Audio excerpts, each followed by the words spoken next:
Hey guys, Ramsey here. Welcome to another video. Today we have a This Is Not a Top 10. This is going to be a vintage Ram episode because this is a marathon episode. So we're going to focus in on a note that I actually thought I covered on this series long ago, but somebody pointed out I didn't, and they were right. And so today we're going to focus on the note of myrrh. Now, myrrh goes back, of course, to ancient times. You can think of things like frankincense and myrrh. And myrrh sort of has a fungal, slightly licorice, warming quality to a perfume. I love the note of myrrh. And this video is also going to include Opoponax, which is kind of sweetened myrrh, if you will. So we're going to talk about fragrances in my collection that have the note of myrrh or that have the note of Opoponax in them, okay? And so this is going to be a long video, so we are going to move pretty fast. Sometimes myrrh will also give off this cola-like note, by the way, I've noticed. Very interesting note, myrrh, for me. And so before we get started, we're going to do the usual scent of the day. So today it's almost going to be 70 degrees here in Texas because it's Texas, and that's just how Texas rolls. It is December 17th, and it's going to be 70. It feels like a spring day. So I decided to wear Roja's Vetiver. I'm gearing up for a review of this. I actually only have a handful of Rojas left that I would like to review on the channel. This, Danger, Sweetie Oud, maybe a couple others, Burlington, and then I'm pretty much reviewed all my Rojas. So then we'll move on to some other houses, Guerlain and stuff like that, where I'll focus in on. Sometimes I just like to focus in on a house and just start banging out reviews. So right now I'm focusing in on the house of Roja. Roja's Vetiver is kind of like a mix of Tom Ford's Gray Vetiver with Guerlain's Vetiver. Of course, there's a Guerlain in there. He Rojas it up, as always, by using this note of Lycea cubiva, which kind of makes the citruses last a little bit longer into the dry down. It's a good vetiver, but it's way overpriced. And I know price is subjective, but it's way overpriced in my opinion. But I will do a full review on that very soon. Okay, so let's get started on fragrances in my collection that have the note of myrrh. And because this is an unranked video, this is going to be just alphabetical order, as close as I could get. I also pulled out some old samples I either plan on talking about on the channel or have talked about. So again, this is going to be a long video, so get your seatbelt on. All right, so let's get started. The first one on the list is going to be an Amouage, A for Amouage, and this is Beach Hut Man. Now, Beach Hut Man is apparently one of the ones being axed. This and I think all the fragrances in that, whatever they called it, the Midnight Flower collection, are getting the axe. This and Sunshine Man and stuff like that. But Beach Hut Man is one of my favorite green fragrances from Amouage, the other being Memoir Man. And so this uses mint and galbanum, ivy and moss, so a lot of green notes with that myrrh and patchouli and woodiness in the base. Almost like a beach hut in the Vietnamese forest is more what I think of, rather than the beach hut on an ocean, I think is a better view. Just imagine, you can see sort of the outline of the beach hut right there. Just imagine that's like in a tree in the forest or something, right? That's really more what it smells like to me. Very good take on a green fragrance, and a beast, lasts forever. Okay, next on the list is another to be reviewed Amouage on the list, and this is Amouage's Boundless, one of the fragrances that I blind bought when the new Fishman took over, and this was the fragrance that really made me decide Amouage is going in a different direction, a direction that is not for me, and this is really when I turned on Amouage in 2021. Spicy, woody fragrance. I do like the sort of spicy opening with cardamom, and there's some elemi and stuff like that, but it's a very designer take on this DNA. Okay, so it does have the frankincense and myrrh in the base with tobacco, but I just expected more. I expected more from this. It's not that it's a bad fragrance, it's just that if you put this in a Parfum de Marly bottle or, you know, an Initio bottle or something like that, it would fit right in. And that's not how I like my Amouages to be. I like my Amouages to be unique and bold and daring, and this is kind of very wearable, which some people love that. I am on the fence about this fragrance, but again, I will review it one of these days. So Boundless. All right, next on the list, we have another Amouage. Going to be a lot of Amouages, so get ready. They use a lot of frankincense and myrrh, as you can imagine, being a house from Oman. This is Epic Man. Now, this one I do have a review on the channel of, if you want to check that out. This is very peppery. Imagine putting like incense on a fire and watching the spicy incense like explode into the night sky, but turn green in color whenever it hits the fire. That's really the way it makes me feel. The myrrh is in the mid here. So the myrrh's in the mid, and then the frankincense and oud and stuff are in the base with leather.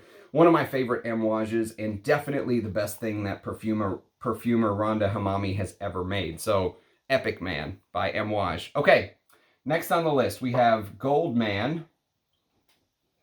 And Gold Man, of course, is sort of where everything started in '83. This is a animalic floral, lots of powder, throwback to things like L'Enfant Arpège and stuff like that. That's one of Guy Robert's favorite perfumes of all time. The Myrrh here is also in the mid, along with a lot of white florals. There's some jasmine, but the frankincense in here and everything just makes a really sort of opulent perfume, as does Gold Woman, which is also next on the list.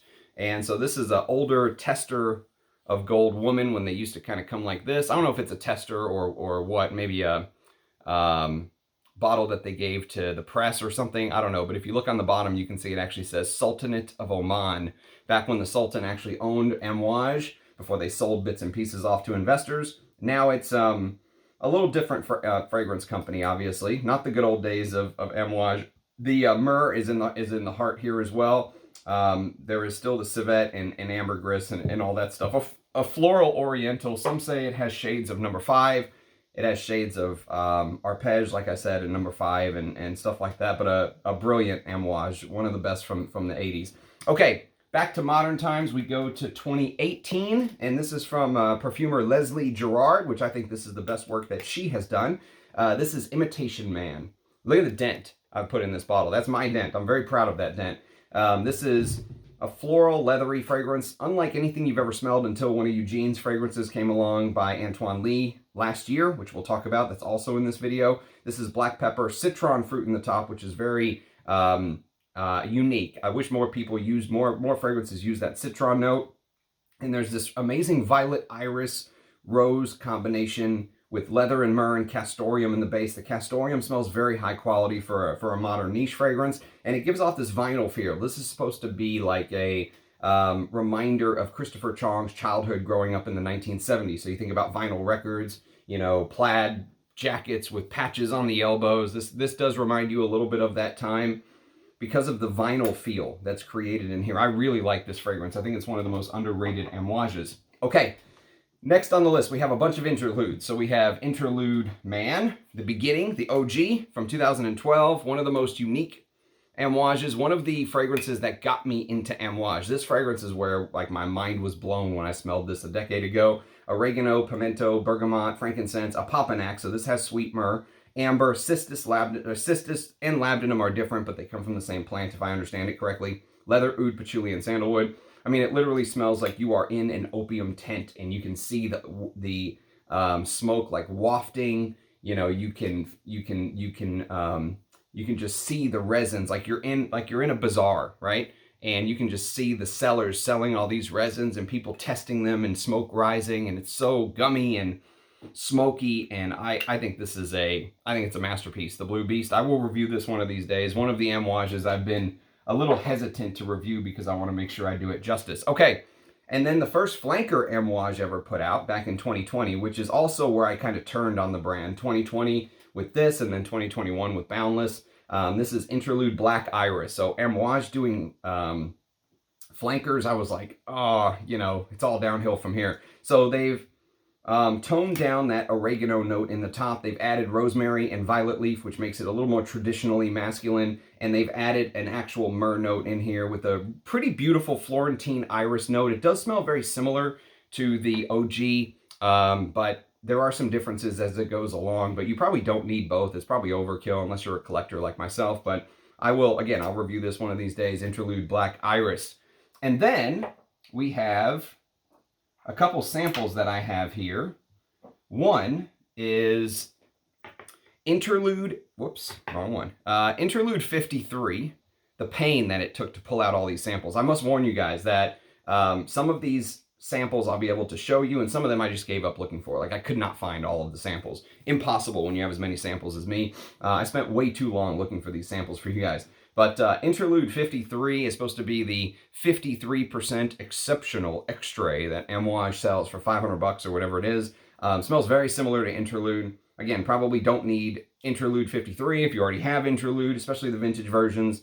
And this goes back to adding that oregano note and Opoponax in the mid with the sweet Myrrhs in the mid. And the leather note tends to come out a little bit more on this one. I don't know if it's just the concentration. They brought back Pierre Negrin to do this in 2020. And so that's, again, 2020 is also when I kind of turned on the brand when they started to do the exceptional extrait. So it wasn't just one thing that made me turn on Amouage. It was a bunch of things that they started to do. The exceptional extraits made me kind of look at the brand cross-eyed, then the flanker, and then when I smelled the new offering Boundless, I was like, man, this is, it's going downhill from here. And it did go downhill from there.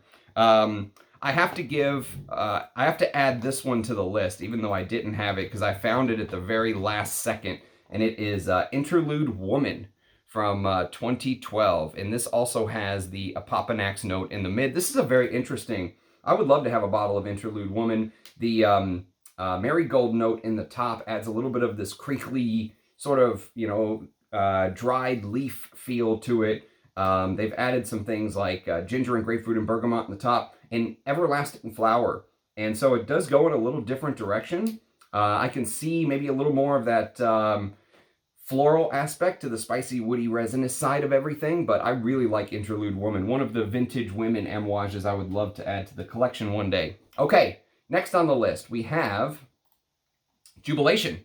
And so we're going to do Jubilation 25 Man. I know all the usual suspects are getting their free bottles of Jubilation 40 and are talking about how amazing it is right now. But Jubilation 25 Man, one of my favorite, if not my favorite, Bertrand Duchaufour creation. I love wearing this stuff. I mean, it really makes me almost feel like a, I don't know, like a sheikh or a prince or something in the Middle East. Like I'm going to sit on my throne when I get finished eating. It's just perfect. It sets the tone perfectly with that blackberry note. Very unique. Bertrand Duchaufour loves using those unique notes that make it stand out. And then the frankincense, the labdanum, he loves Divana, of course. And the Opoponax is in the base here, along with oud and what they call Omanian frankincense. Or sorry, Omanian ambergris, which is kind of a cool distinction, because one thing a lot of people do not know about the country of Oman is just because of where it is located in relation to the world with the oceans.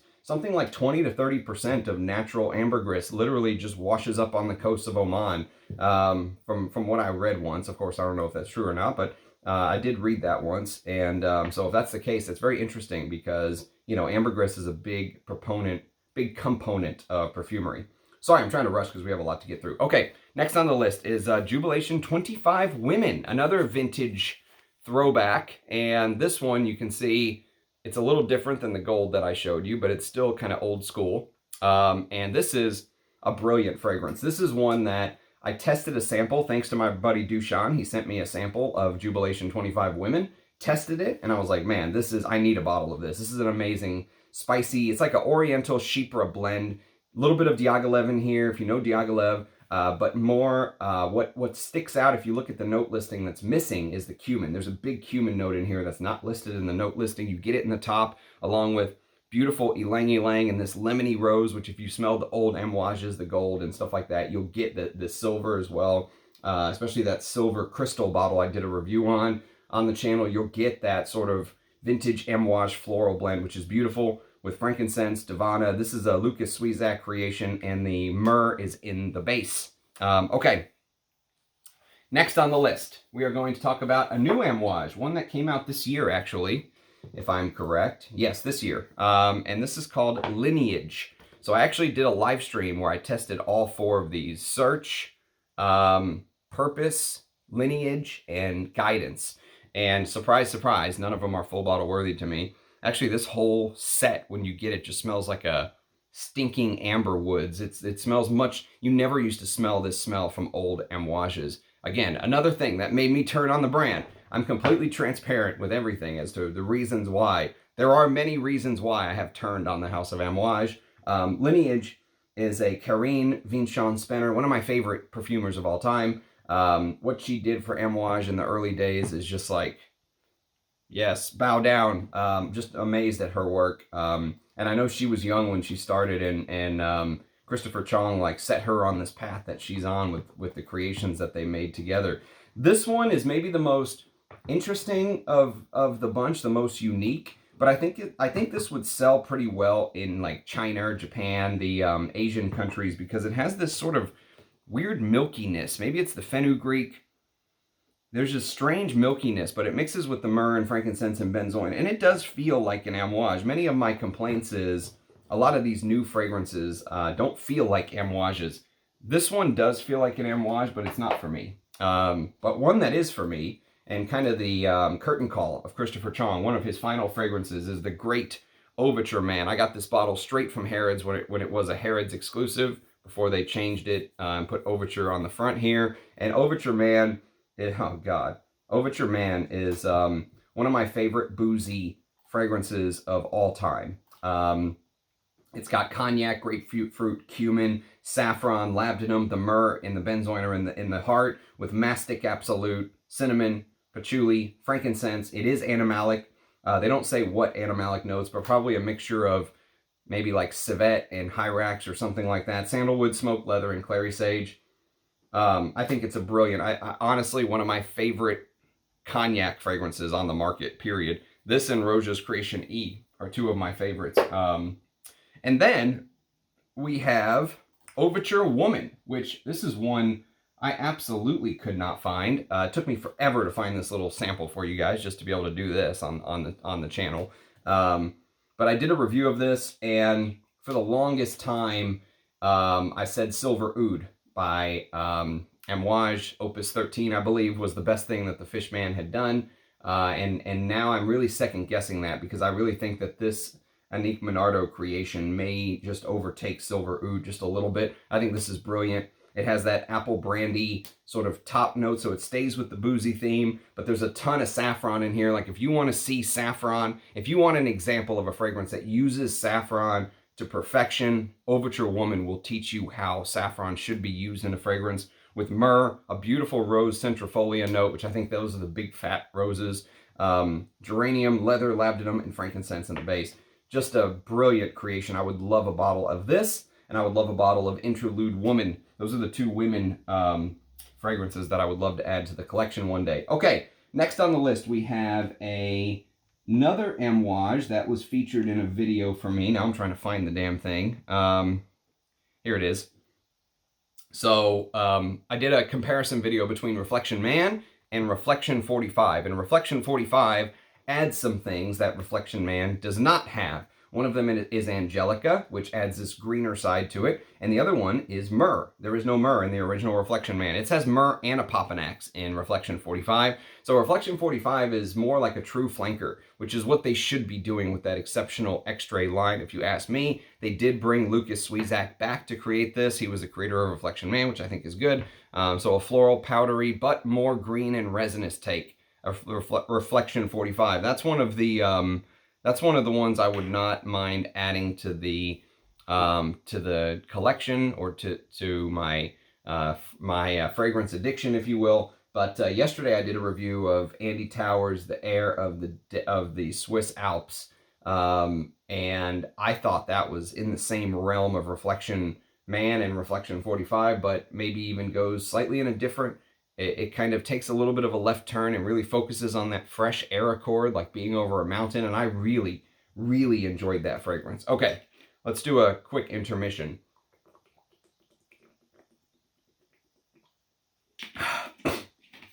I'm trying to go fast because there is a lot to cover. Okay, next on the list, we're going to go to a line that doesn't get very much talk. I'm going to try to talk about them on the channel soon. This is from the House of Aramis. These are discontinued, unfortunately. These came out about 11 years ago. This is Perfume Calligraphy. The original Perfume Calligraphy was created by Trudy Loren. Cinnamon, lemon, myrrh, saffron blossom, orange absolute, oud, amber, musk, and patchouli. Sort of their middle version of a Middle Eastern fragrance, but well done. I think these punch above their weight class for when they originally came out. And then we have Perfume Calligraphy Rose, which came out the next year in 2013. And as you can imagine, this focuses on rose. They added an oregano note, which was kind of popular after Interlude Man one year before this. And honeysuckle with saffron, Turkish rose absolute, myrrh, styrax, French lavender, frankincense, labdanum, ambergris, and musk. Really interesting take on a Middle Eastern style rose. And again, I will review this one of these days. And next on the list, we have in 2014, I believe, yes, 1 year later, we have Perfume Calligraphy Saffron. All of these are discontinued now, by the way. This has that marigold note in the top with bergamot, saffron, Turkish rose absolute, lavender styrax, tonka bean, and vetiver. Oh, I guess this doesn't have myrrh. Sorry, scratch this one. I thought all three had myrrh. My mistake. I just must have added this because I was in a. Well, you get a bonus.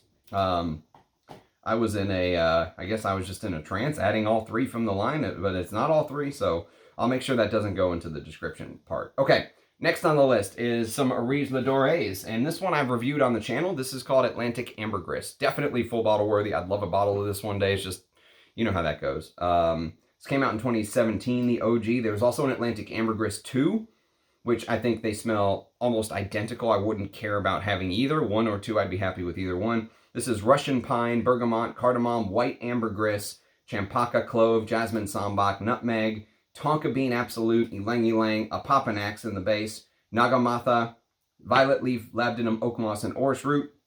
And this is a lot of spices. So like you're going to get a ton of nutmeg in here. Almost like when I was a kid and I would drink eggnog and you would like put that nutmeg like on top. You can either actually grind it if you have the actual nutmeg clove or just sprinkle some on. And if you get too much, it just kind of gets caught in your throat. There is a ton of nutmeg in here.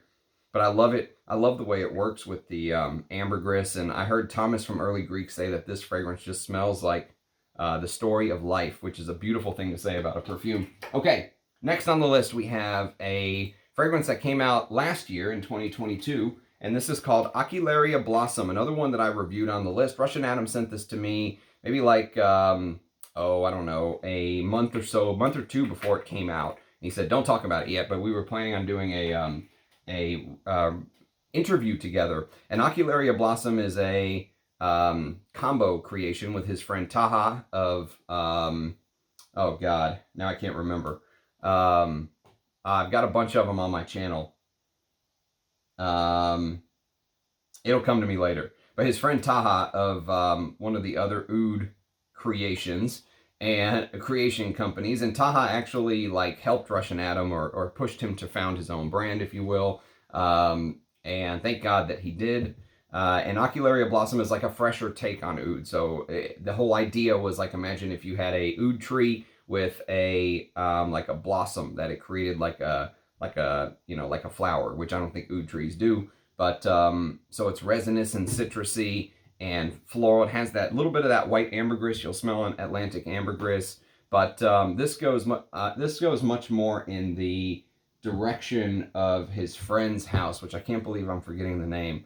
Someone will leave it in the comments, and of course I'll feel like an idiot. But yes, if you like the fresher takes on oud, this is one to definitely check out. Okay, next on the list is probably one of Russian Adam's first and most famous creations. This is Ottoman Empire. And Ottoman Empire is a floral, oriental, ton of different roses. Afghan rose, Bulgarian rose, Georgian rose, Indian rose absolute, white rose, spices, cardamom, Jamaican pepper. There's frangipani water in here, a bunch of different types of ouds. So it is a rose oud, but it has a myrrh, amber, and sandalwood base with some oak moss, nutmeg, cinnamon. Beautiful, beautiful creation. Would love a bottle of this as well, but again, you know how that goes. Okay, and next on the list, I'm going to say the same thing. I would love a bottle of this next one. Actually, probably the top. If you say, Ramsey, you get one bottle of an Arise Ladore you don't have, this would be it. I have become more and more smitten with this fragrance the more I wear it. This is Oud Zen. And Oud Zen is sort of a resinous animalic oud. And it's that animalic side of this that I love. It's smoky. It's the castoreum comes through very quickly. And it's mixed with a lot of resin. So you get Tolu Balsam, Opoponax. If you smelled Russian oud, which is coming up next, if you smelled Russian oud or you read Kafkesk's blog on Russian oud, she talks a lot about how the ambers in there feel very lava-like, lava flowing down a mountain, just thick and heavy and that kind of thing, right?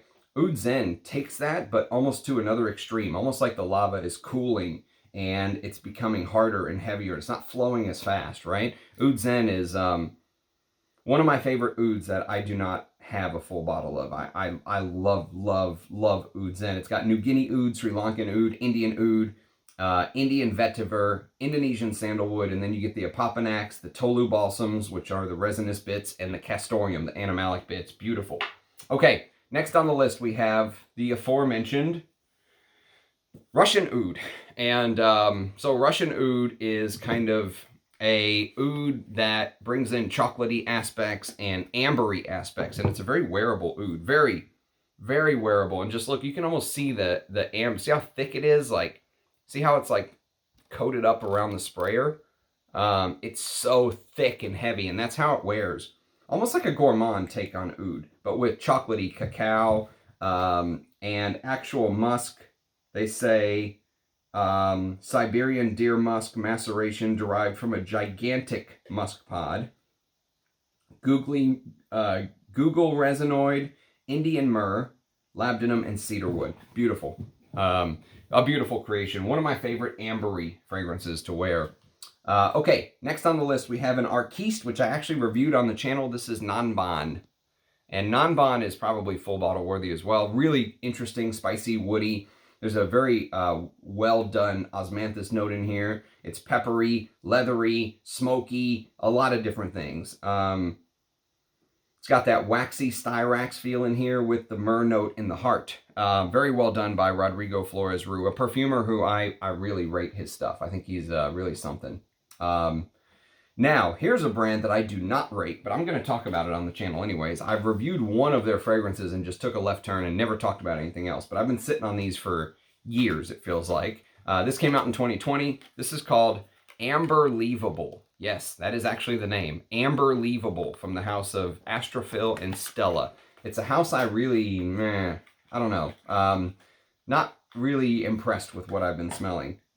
This is a Luca Maffei creation he's garnered a lot more, let's say, notoriety in the last couple of years. It's spicy and sweet. Let's try again, Ramsey. Spicy and sweet with orange blossom, bergamot, amber, elemi resin, Opoponax, ylang ylang, gaiac wood, sandalwood, vanilla, cedarwood, and patchouli. And I don't know. You know, it's some people compare it to a Xerjoff, which actually may not be a bad comparison. I really don't like Xerjoff. Okay.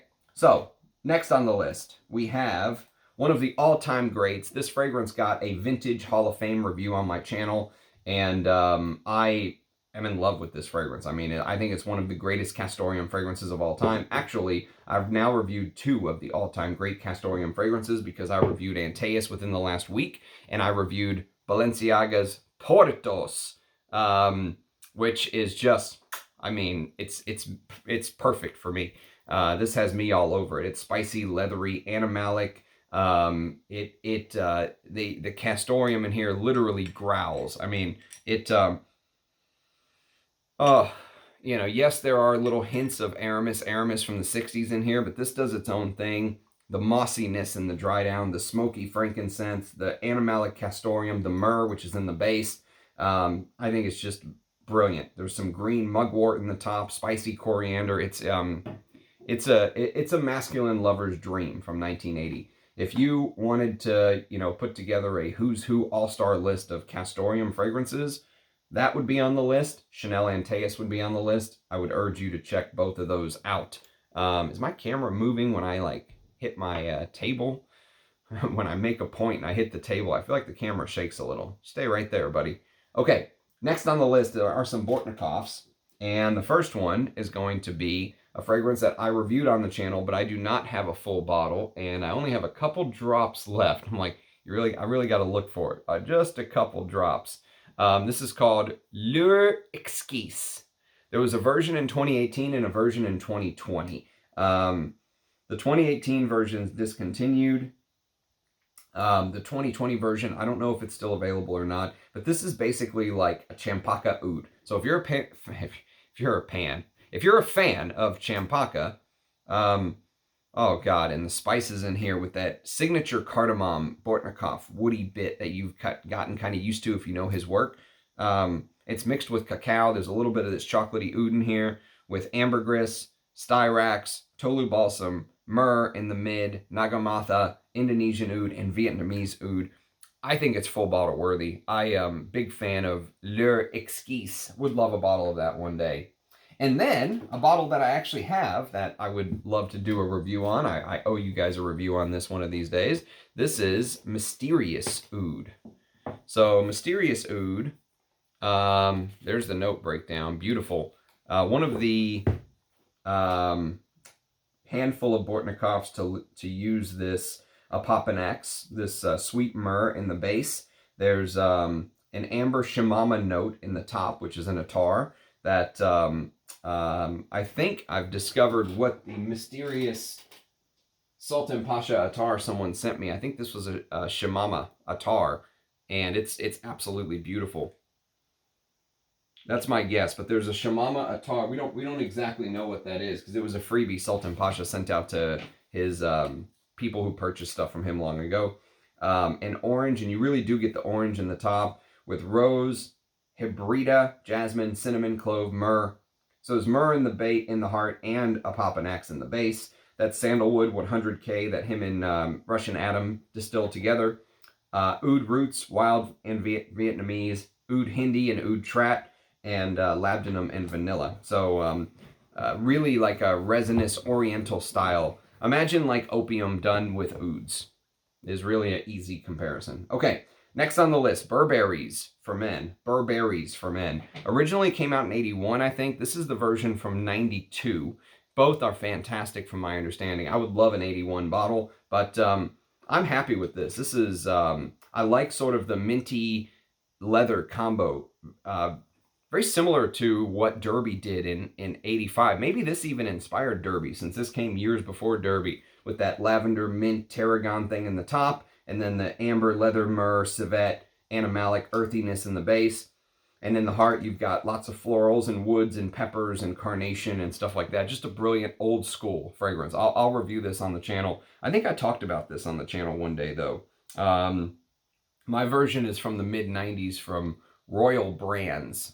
Just fantastic. And then the other Burberry, which deserves to be discussed on the channel, London, of course. Burberry's London. Just one of the best designer wears for holidays, you know, Thanksgiving and Christmas. It's perfect. It's got that spicy, woody, it's got that port wine note, which everyone loves, with leather, tobacco, and then the Opoponax is in the base. Okay, next on the list is going to be Calvin Klein's Obsession for Men from 1986. Now, only the men's version has the myrrh in the heart. The women's version, according to the note breakdown on Perfumo, does not.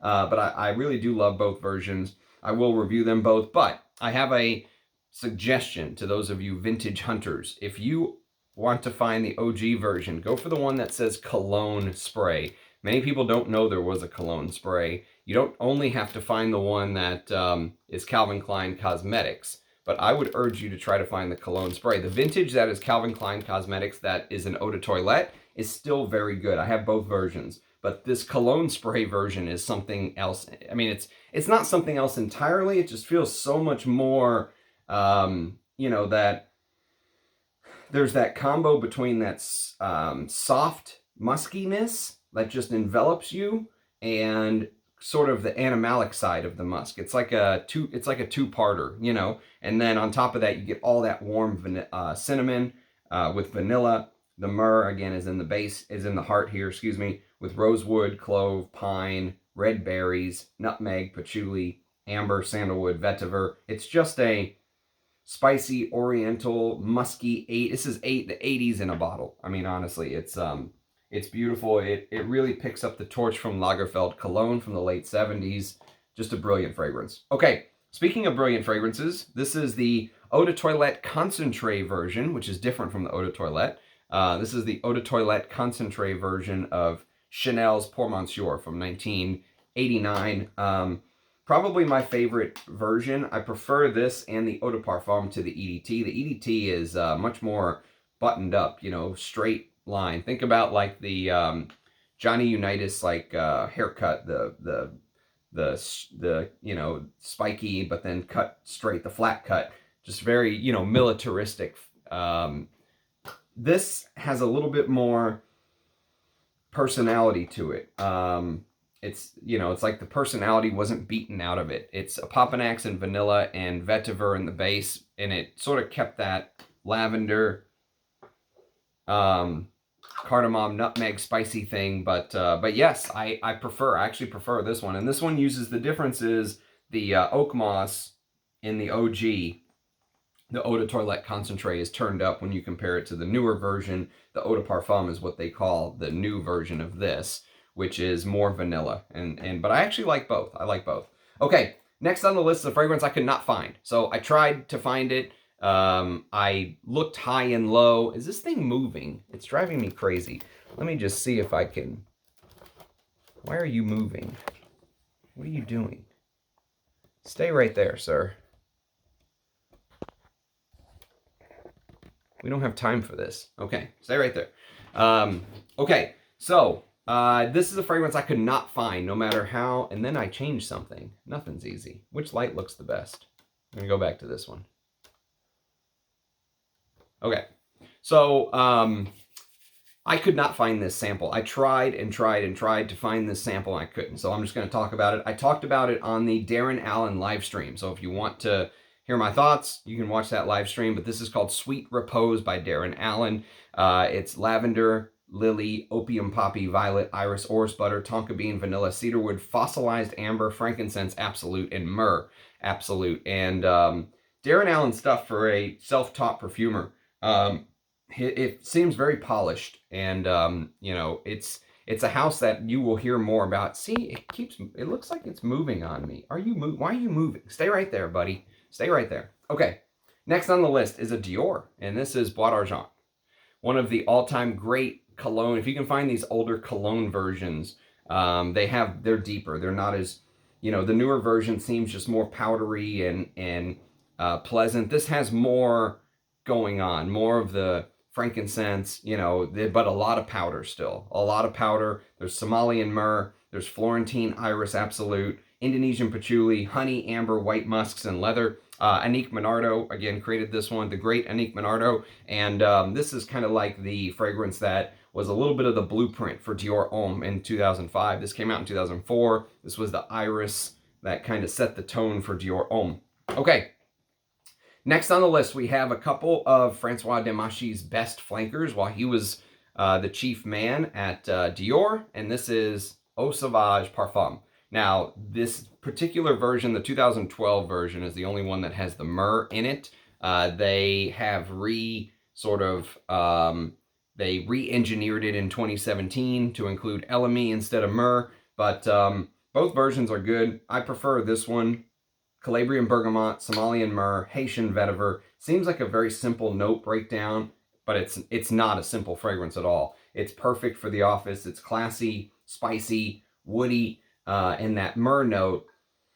Man, I'll tell you what, Francois Demachy, he was really, really onto something when he was playing with myrrh, and he did it again in Fahrenheit Absolute. So this actually came out first. This came out in 2009, and then Eau Sauvage Parfum came out in 2012. This is kind of a flanker of Fahrenheit, of course, but it's myrrh, violet, and aromatic notes in the top, with frankincense, leather, oriental notes in the base, and oud. He says myrrh essence with incense and oud wood.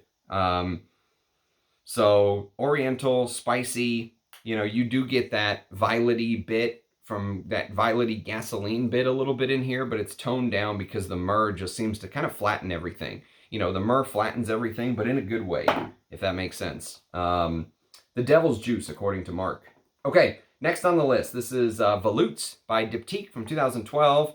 And the Eau de Parfum version is also good from what I hear, but the Eau de Toilette is spicy, sweet, but it's got a little bit of airiness to it, which makes it more wearable and more than just cooler weather. Iris, Opoponax, honey, and cinnamon, and it definitely has some similarities to Shed Ghee, which came out a decade before this. Okay, next on the list, we're going to a decant, which I plan on talking about one of these days. This is from Didnt and Zach's, or Didnt and Zach, excuse me. And this is called Anbar December Edition. So obviously, December Edition is a flanker of Anbar. And I've never smelled the original Anbar, but this is kind of an interesting, fruity, resinous, kind of spicy oud. I've only sprayed it once, but I like it. It also has a Shamama Attar note in the base with myrrh and Opoponax and oud and ambers and stuff like that. So yes, I mean, not a brand I'm very high on, I'll tell you that, but you will hear about them on the channel some more. And then the one that I promised Peter from Fragrance View that I would, from Centauri Perfumes, that I would talk about this fragrance. This is Didnt and Zach Emperor's Court. And Emperor's Court is a floral, sweet, oud ambergris creation. There's brown ambergris, fossilized ambers, Indian oud, spices, roses, oak moss, onchia, which is like the flap of a seashell. They can actually tincture that flap, and it gives it like so it's kind of like an ambergris smell. Opoponax, myrrh in the base with tobacco and Thai oud and Laotian oud and saffron and white ambergris. You get the deal. It's a ton of stuff. Emperor's Court. Probably one of the better Didnt and Zach creations, but I have not smelled them all. But I do have a couple videos on the channel on things like Rising Mysore 2 or 3, I forget which one, and Rising Cologne and stuff like that. So I have talked about a couple on the channel. Okay, next on the list, we're going to the House of Dusita, which I've reviewed 1 or 2 on the channel. I can't remember. I think I reviewed, oh gosh, what did I review? I reviewed, let's see. What did I review? I'll tell you what I reviewed. I reviewed Le Dowser de Siam, and I reviewed Oud Infini. And so the one that has the myrrh note in it is up on the list to be reviewed one of these days, whenever I get around to it. And this is called Moonlight in Chiang Mai, which actually is not bad. It's kind of a spicy, woody... Come on, baby. Jesus. These are in there. Holy shatita. I literally cannot get this out. Get out, you bastard. Okay. It's out. Wow. I think I had to spray it to get it out. But Moonlight in Chiang Mai. And actually, I really like that name. I think it's a great name. And the poem from her father that goes with it. So apparently, he was like a pretty well-known contemporary poet. He was born in 41 and died in 2006. But each one of her fragrances has a poem that goes with it from him. And I really like the poem on this one. It's "The twilight hour comes. Even my grief is swept away by the anonymity of life." Wow, that's actually really powerful. And I like the name, Moonlight in Chiang Mai. And so the note listing is Japanese yuzu, night blooming jasmine, benzoin from Siam, Indian nutmeg, myrrh, Thai teakwood, Haitian vetiver, and Indonesian patchouli. So, yes, excited to talk about some more Dusitas. And then we have Fat Electrician, which is compared to Vetiver Tonka by Hermes, which I want a bottle of Vetiver Tonka. But this will hold me over for now. It's elemi resin, black pepper or purr, vetiver, cedar or purr, myrrh, Opoponax, and vanilla absolute or purr. Antoine Macendu is the perfumer. And I love these little 30 mil. Are these 30 mils? Yes. 30. Look at these little baby 30 mil Etat Libre Orange bottles. Perfect for a collector. From the 30 mil to the 100 mil. This is The Afternoon of a Fawn. And The Afternoon of a Fawn is Ralph Schwieger. This and Lipstick Rose are some of my favorite Ralph Schwiegers, although I need to try the Eau de Merveille line from Hermes that he created as well. And he also did more stuff for Etat Libre Orange and Atis de Venustus I've never smelled. But this is Immortelle, a beautiful Immortelle. One of my favorite Immortelle fragrances with moss, rose, bergamot, frankincense, iris, Namibian myrrh. Namibian myrrh. No clue. Benzoin, cinnamon, jasmine, leather, and pepper. And then we have a flanker of a fragrance that both are discontinued now. This is called Fan Defendi Assoluto. Only way to tell is to flip it over on the bottom and read that it says Assoluto. So this is like an oud slash or more oriental version of the original Fan Defendi, which is a trio of perfumer creations. One was Francois Demachy, the other is Delphine Lebeau-Croziac, and the other is Benoit Lapauza. But Fan Defendi Pour Homme is a good designer, I think, from 2012. And this is a decent flanker. I don't know why they discontinued these. I guess they just weren't selling. But, you know, for a designer perfume, it's not bad. The Opoponax is in the base, by the way. So I'll talk about those on the channel one of these days.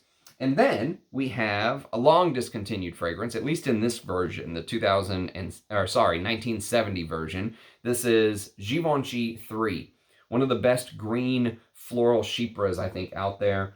A lot of galbanum and aldehydes and beautiful florals in this peach with oak moss, patchouli, myrrh, ambergris, castoreum, and vetiver. Just an all, even though marketed towards women, if you're a guy who loves chypres, I would urge you to check that out. Okay, next on the list, we have a little baby decant somebody sent me, and I need to talk about these because I love this brand. Actually, if you said, Ramsey, there's a brand who will just give you all their bottles, this may be the brand I may choose, this Grossmith brand. I talked about one of their fragrances on the channel already. I did a review, and I really enjoyed it. It was called Hasu no Hana. It originally came out in 1888. So this guy basically like re-established one of the oldest British perfume houses with Roja Dove's help, apparently. And these fragrances are amazing. So this one came out in 1891 originally, and it was called Fool Nana. Fool Nana. And Fool Nana is a sort of spicy floral fragrance with a base of bourbon, vanilla, benzoin, Opoponax, stuff like that. Like, you would think you're smelling a Guerlain when you smell these, an old, long-lost Guerlain. It has some of that feel to it, but very, very interesting house, a house I would love to explore further. Okay, next on the list, we have a sample that I plan on discussing on the channel one of these days, and this is called Neroli Ultra Noir. Very good Neroli fragrance with some smoky tea. It's like a Lapsang tea smell is what it smells like to me, but it's smoked tea with ambrette seed, myrrh, and moss. Very interesting take on a citrusy, fresh Neroli. You know how Neroli gives you a little bit of that fresh laundered, citrusy feel, orange blossom and Neroli. Very well done. I mean, this and Queer Beluga, and there's a bunch of these Guerlains from the L'Art and La Matière line, whatever it is, the Arts and Materials line, that I would love to add to the collection if money was no issue. But God, Guerlain's prices are just, they hurt the head. They hurt the head. Okay, next on the list is a fragrance that says it's still in production, but I don't think this ever got transferred over into the new bottle, so I honestly don't know. This is called Rose Nacrée du Désert. And Rose Nacrée du Désert is sort of a floral oriental. There's a beautiful Persian rose in here with patchouli and saffron, with oud, cedarwood, cardamom, turmeric, which is a note you do not find in a lot of these, you know, LVMH-owned brands. You find turmeric more in stuff like this, you know, from Maryse Ladoré, or but turmeric and a base of benzoin and myrrh. One of the better ones from this Middle Eastern line, if you ask me. I'll review Rose Nacrée du Désert one of these days. And then we have Bois Mystérieux, or as it used to be known, Songe d'un Bois d'Et. And I have a comparison video on the channel. You can go check that out. I put that out about a month ago. Also one of the better sort of Middle Eastern line fragrances, in my opinion. Les Absolutes. So originally, this was in a fragrance line that Guerlain called Le Deserts d'Orient. And then they put it in these bottles and they renamed it Les Absolutes d'Orient. Sorry for my French, but this is bay leaves, neroli, cedar, patchouli, saffron, jasmine, leather, and myrrh. Some people say there's an oud-like accord, and there is. There is an oud-like accord, but really, really well made fragrance. One of the better fragrances from that line, in my opinion. Okay, next on the list, one of the better incense fragrances out there, and this is from the house of Healy, and this is called Cardinal. And so Healy's Cardinal is smoky, spicy. There's a linen note in the top, like just imagine like fresh linens blowing in the breeze up on a clothesline with clothesline clips. And so that linen note, it's interesting because the name is Cardinal. So you just imagine like a cardinal wearing, I guess, like a red sheath over his clothes with that cardinal outfit, and just imagine smelling the incense from his hands when he's doing mass. And there definitely is bits of that. And the myrrh is in the heart here. And they say there's ambergris and patchouli and vetiver in the base, but really well done incense fragrance. I think the house of James Healy, I need to dive into a little bit more. Okay, next on the list, the Hermes that I would give away. Like if you said, Ramsey, you have to give a fragrance away from Hermes, I would pick this one. This is Rouge Hermes. I really struggle with this. This is a floral, spicy bomb. I'm sure this would smell amazing on a woman. It would also probably like eat up the entire room. Like if me and her were in the same room, no one would be able to breathe. They would all just die of toxic fragrance inhalation. This stuff is huge. It is giant. I mean, it's like headache piercing every time I smell it. Rose and ylang ylang and iris with sandalwood, cedar, resins, and vanilla with labdanum and myrrh in the base. A good fragrance. I just struggle with it. A floral with teeth, as Eugene once told me, and he's right. Okay, next on the list is another incense fragrance. Actually, I may even like this a little bit more than Cardinal. This is from the house of Matriarch, and this is called Devotion.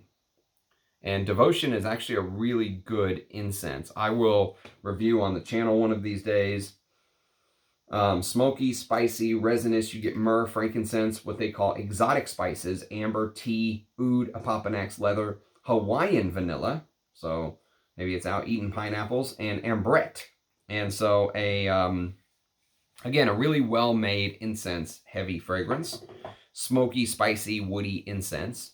A little bit of oud and leather as well. And then another from the house of Matriarch is called Cazimi.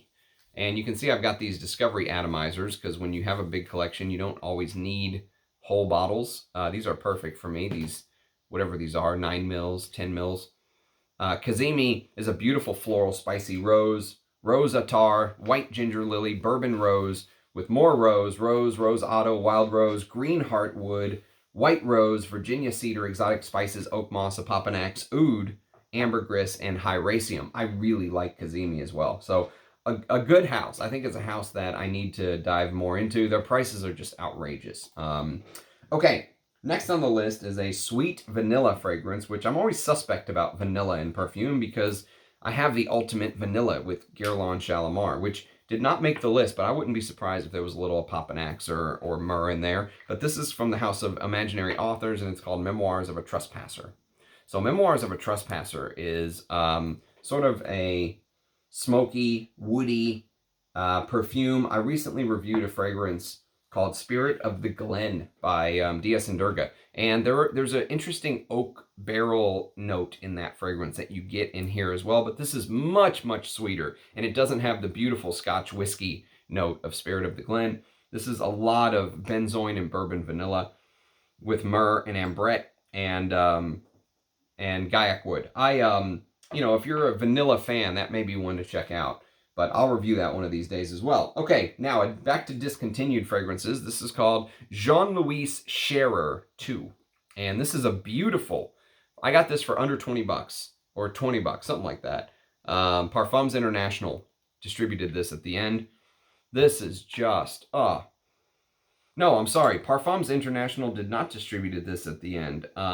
Designer Perfumes distributed it at the end. Parfums International was the distributor before Designer Perfumes for Scherer 2. This is Portuguese Mandarin, Tuberose Rose, Jasmine, Angelica, and Violet Leaf with myrrh, cinnamon, Mysore Sandalwood, Bourbon, Vetiver, and Cedar. And when they said Mysore Sandalwood in the 80s, it usually was not some bullshit accord. You were usually getting Mysore sandalwood with civet, musk, oak moss, Opoponax, benzoin, patchouli, and castoreum. I don't know if I've spent $20 on a better perfume. I mean, this stuff is, forget the fact it was marketed towards women. Forget about that. As a fragrance, the creation, what a beauty. And the bottle reminds me of that big Saudi Arabian building, like the highest in the world.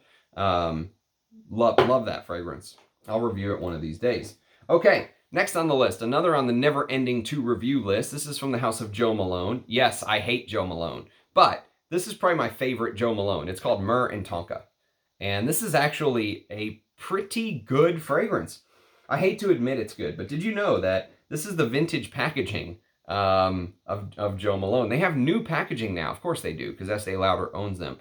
It's lavender, Namibian myrrh. There it is again. Namibian myrrh with tonka bean, vanilla, and almond. I'm sure someone will leave a dissertation on what Namibian myrrh is in the comments. Actually, I would like that. If someone would do that, I would appreciate that. And then we have a fragrance from the house of January Scent Project, which I had John Beeble on the channel. There's an interview with him. So if you're into those kind of things, the interviews on my channel, I think, are some of the best stuff I've put out. And this one is called Sarin.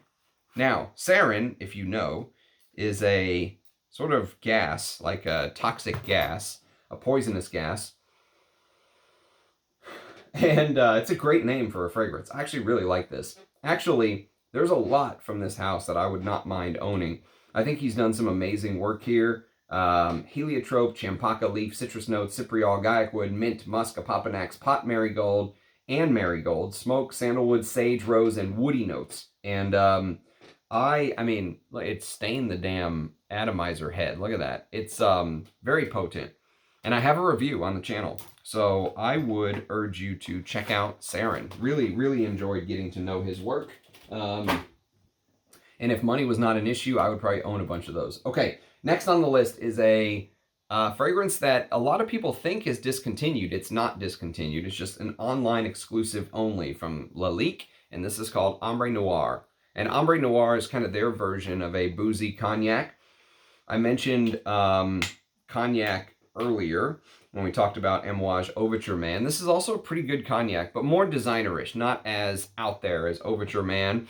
And it's peppermint, fig leaf, Italian bergamot, frankincense, tobacco, cinnamon, papyrus, which I really like, cedarwood, cognac, myrrh, and tonka bean.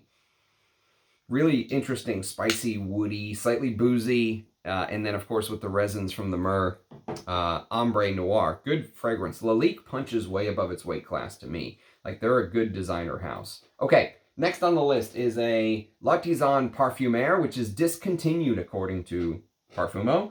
And this is called Al Oud. So this is the vintage bottle. There's an even older bottle, apparently, where there's like Arabic stuff all over the outside, which I really like that bottle, but this will have to do. Al Oud is cumin, cardamom, dates, and pink pepper with oud, frankincense, saffron, iris, leather, neroli, and rose, with civet, cedar, patchouli, sandalwood, myrrh, and tonka bean. This is a Bertrand Duchefort. If you like Jubilation 25, if you like his work, I would urge you to check this one out as well while you still can. Lot of spices in the top, though, I'll tell you that. The cumin, cardamom, pink pepper thing really jumps out on this one. It really grabs you. And for a modern oud fragrance, I think they did a really good job. Okay. Next on the list, we have another L'Artisan Parfumeur, and this is called Timbuktu. So Timbuktu is also a Bertrand Duchefort, Birdie D. And this is green mangoes, cardamom, pink pepper, frankincense, papyrus, Keru Karundi, which is an African flower, vetiver, myrrh, benzoin, and patchouli. And I think if you said, Ramsey, pick one, this or oh God. What's wrong with me today? There's just too many fragrances in front of me. I was going to say this or Terre de Hermes, excuse me, Terre de Hermes. I think I would take Timbuktu, honestly. They both kind of compete in the same area, if you will. There's a lot of ISOE super in here.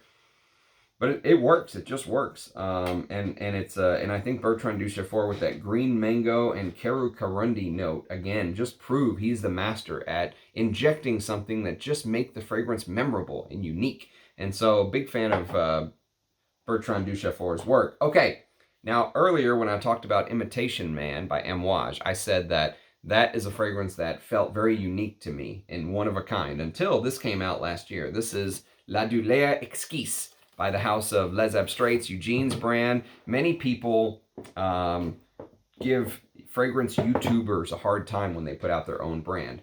There are a few YouTube brands that I could stand behind. This is one that I would. I would put my reputation on the line for this brand, because even though he gave me a bottle, not this one, he gave me Dessandra's. I paid for this one with my own money. But even though he gave me a bottle, I have no problem standing up here and saying I would stand behind this, because this is a amazing fragrance. Some people compare it to Antaeus, and I think there is a legitimate comparison to Antaeus because of the castoreum in the base, but that comes later.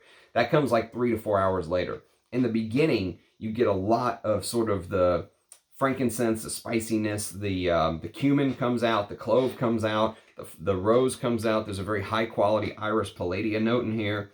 Turkish Rose Absolute, and actually this is like a blend of two fragrances. It's like a blend of Antaeus on the back end, and on the front end it's a Rose Patchouli. And so if you know Rose Patchoulis, you're thinking Frederick Malle Portrait of a Lady. I prefer this over Portrait of a Lady. That's why I say I have no problem standing up here and saying I am very excited to see what this brand does next. Although, if you know Eugene, you know that he sort of has many times said that strong fragrances are not his thing, right? He likes softer, closer fragrances. And then he puts out this brand that has these beast mode fragrances. They're so strong.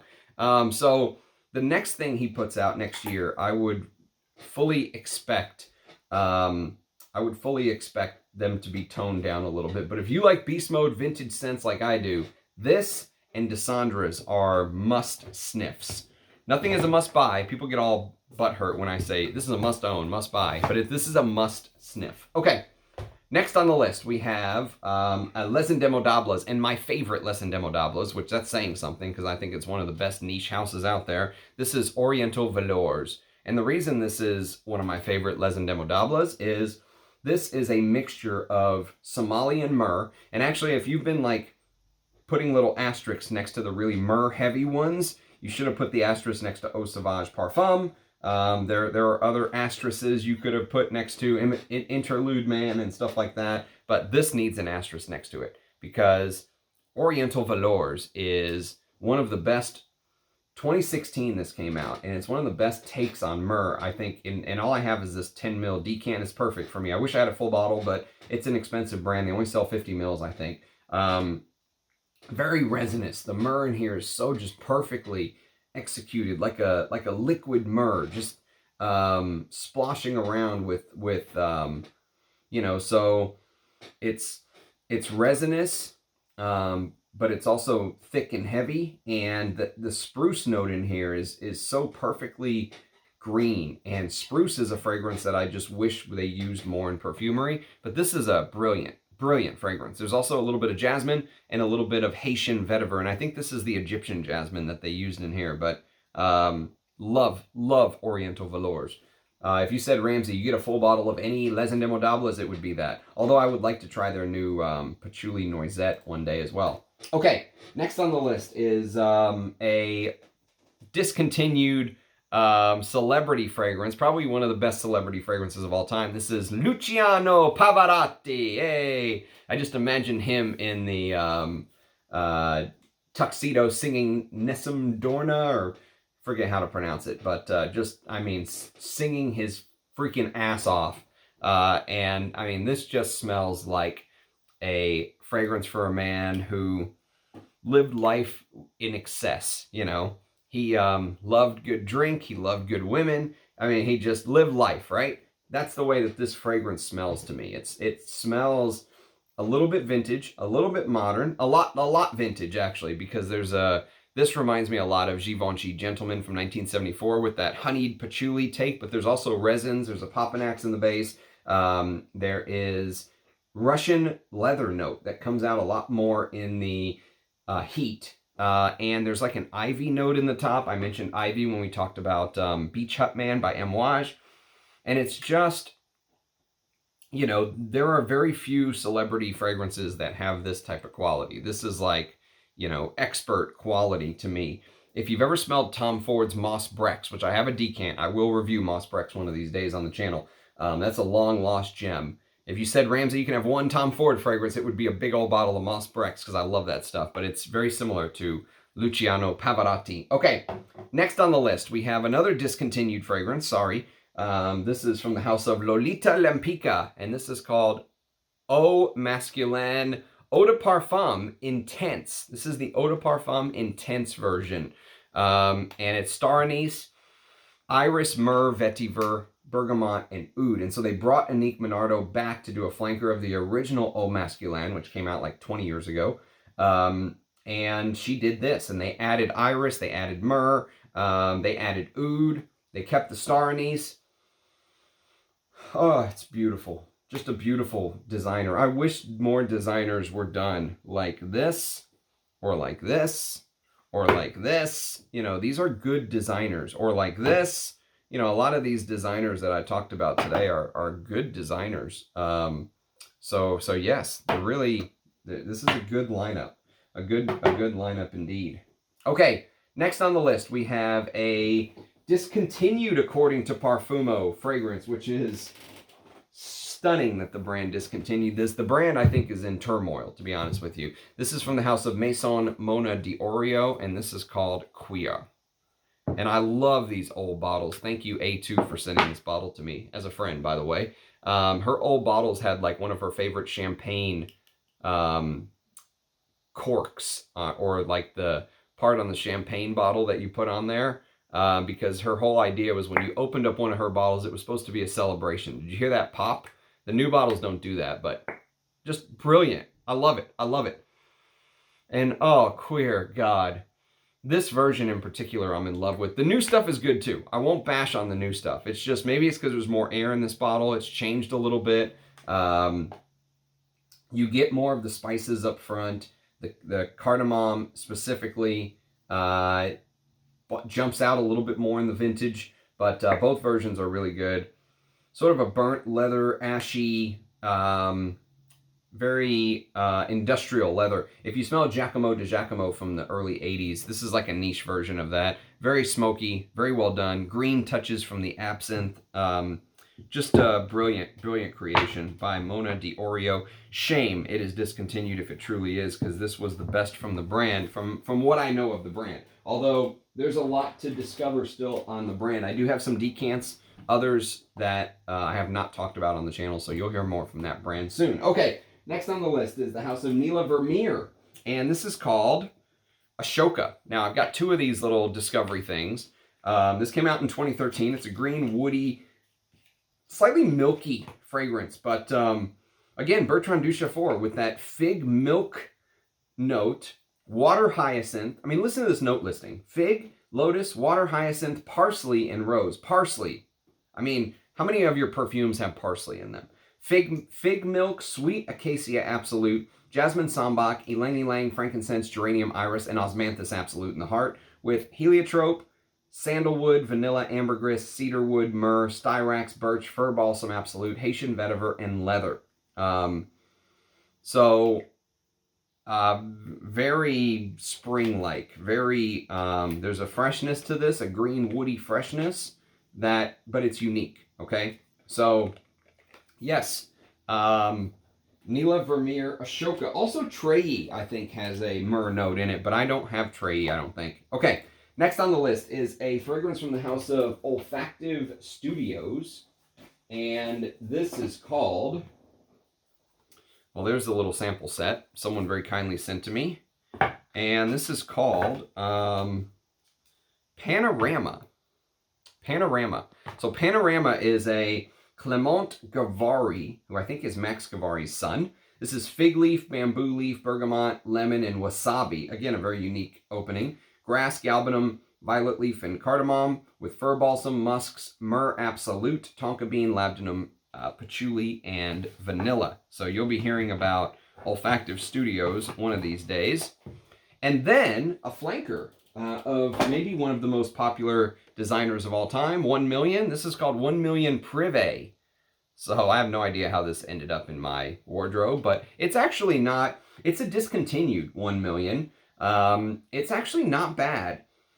It's like for a warm, comforting, like, you know, I would wear it in a similar situation that I would wear it in London, right? It's got that shisha tobacco note with myrrh and the red mandarin you know from 1 million and the very sweet tonka bean absolute, but I feel like the sweetness was toned down, almost like a little bit of a grown-up 1 million, sort of.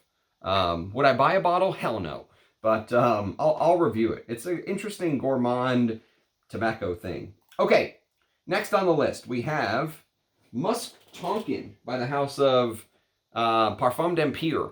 And this is a very interesting musk.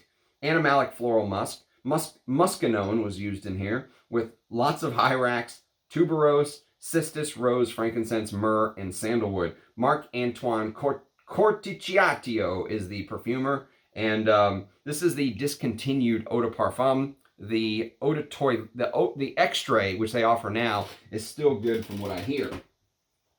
Okay, next on the list is sorry, not a decant, but a sample, and I'm just knocking everything over. A sample of a Parfum d'Empire that I'm going to talk about on the channel one of these days, and this is called Wazamba.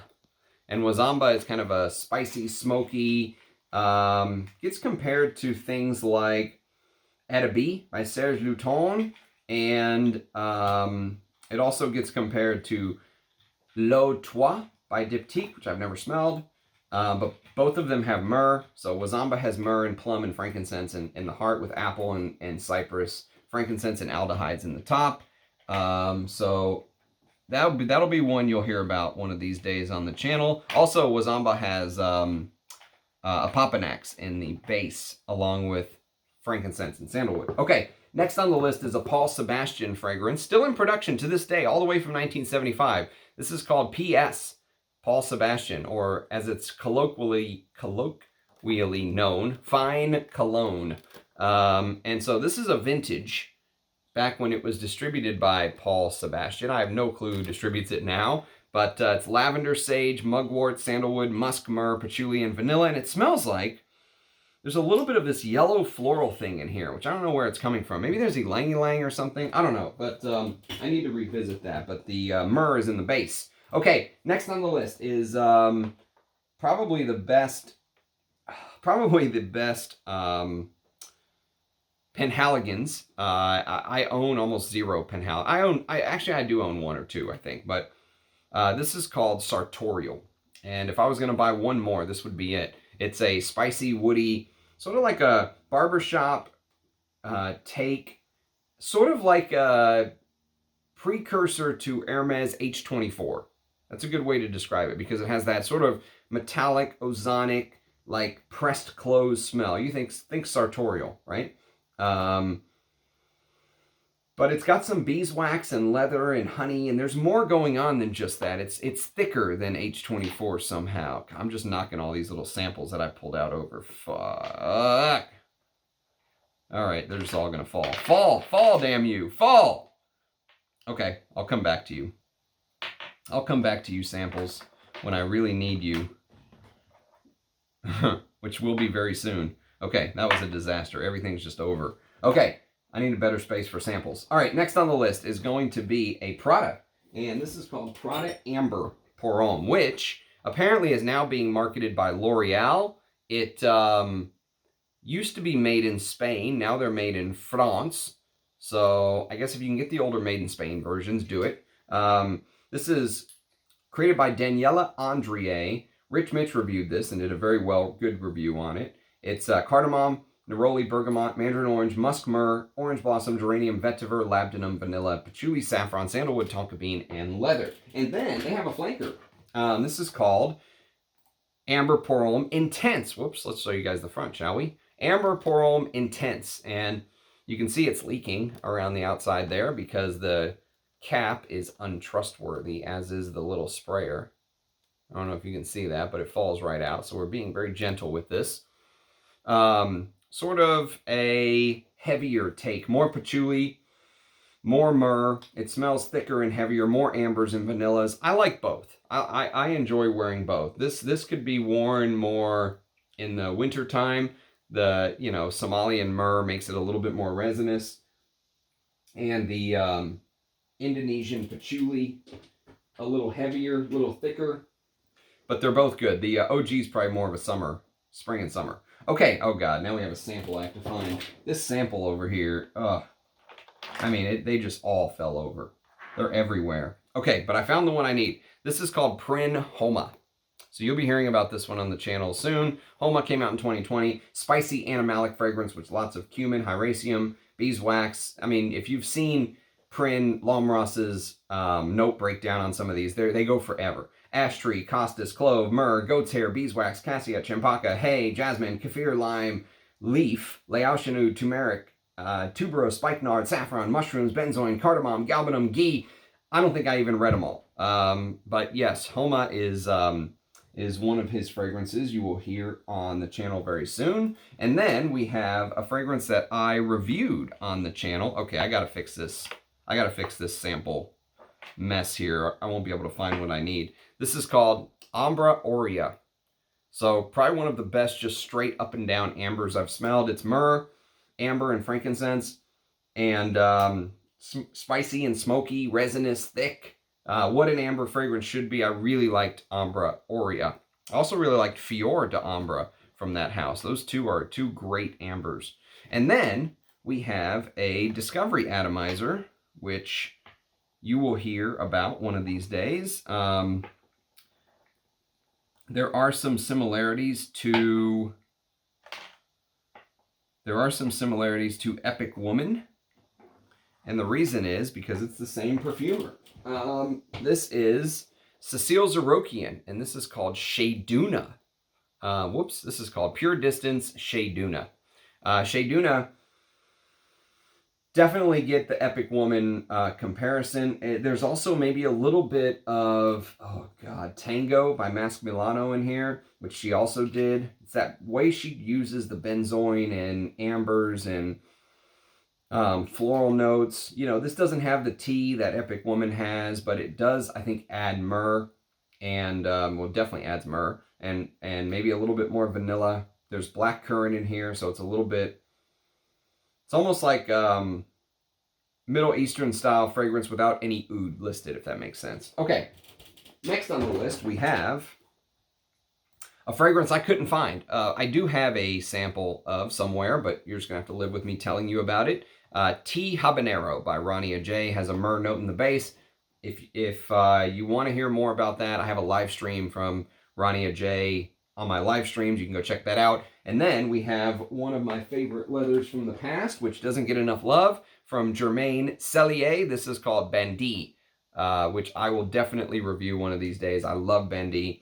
Oh God, just the way that the sort of green tarragon galbanum team up against that castoreum leathery base with civet and old school florals in the heart.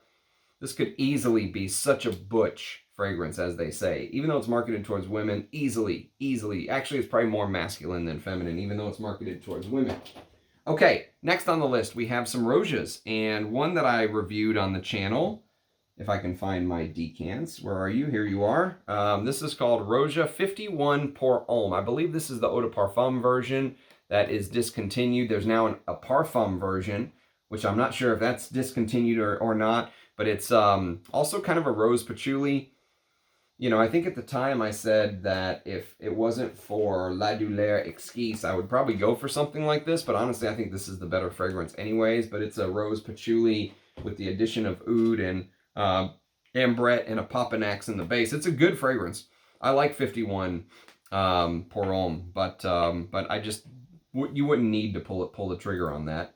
And then the one that I just reviewed a couple days ago, this is called Rosias H, the exclusive black tier. Lots of cashmeran, that raspberry oud note thing with cypriol that sort of reminds you of, if you've ever smelled the exclusive parfum, this will remind you of that. It'll also remind you a little bit of the moon, but I think the moon is a better fragrance. Yeah, there's myrrh in the base, but go check out my review of that if you want to hear more. And then a fragrance that the great Anuj sent me long ago. It's been sitting on my shelf waiting to be discussed. This is an amazing floral oriental fragrance with fruits and just beautiful decadent flowers from the past and a resinous base. This is called Salvador Dali. It's called Dali by Salvador Dali from 1983 for women. It's discontinued, but what a fragrance this is. I mean, if you like these type of oriental, floral, chypre style perfumes for women, it's a beautiful fragrance. I'll talk about it one of these days, do a review or an early impression video. And then from the house of Serge Luton,